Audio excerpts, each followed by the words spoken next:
Let me kick it off with you guys and ask you a question. How many people in here believe Jesus is God? Okay.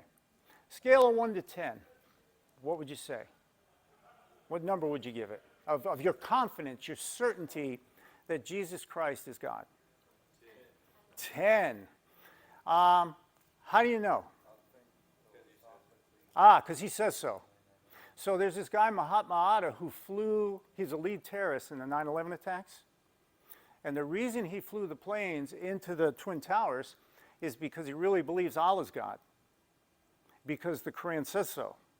So therefore, he was willing to fly and give his life and see all these 3,000 Americans, innocent Americans, die, because he believed the same thing you do, except a different God. So what makes your belief, just because Jesus said so, what makes it true? Overwhelming evidence. Like what?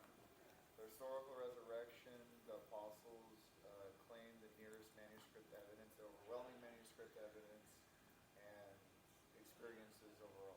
See, he's pointing to something that's really good.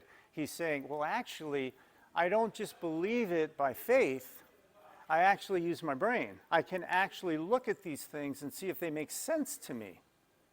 Now, when I look at them and I put this together, if the evidence is so compelling, it really strengthens the fact that Jesus Christ is not a man. He has to be God.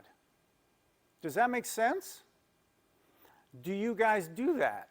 Or is it more, and it's okay, is it more something you believe because you've been taught that way or the Bible says so? Most of us aren't like him. Most of us believe because that's what we've been taught, and they point to a verse and saying, because this verse says that, you should believe it. Is that right? Right. What we want to do is we want to help you and have these conversations to say, I sure hope that just because I think the Bible's true, just because I believe it, doesn't mean it's true. The Bible is not true because I believe it. Right?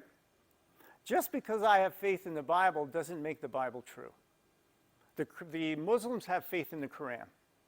Is the Quran true? Is the Quran? It's not true. So if it's not true, your faith has nothing to do with making it true. There's got to be a way to determine if it is. It's the same thing with Jesus Christ, him being more than a man. Does that make sense? It's okay if it doesn't. You've got to kind of think this through for a minute. We don't want it to be an emotionally charged response where you get a good feeling from a sermon, and that kind of makes you feel good. And you go home, and then you get challenged at work with a friend who goes, how can Jesus be God? You know, I saw a movie where he was just a guy, and can you help me understand how he's God? And you don't know what to say. So far, so good?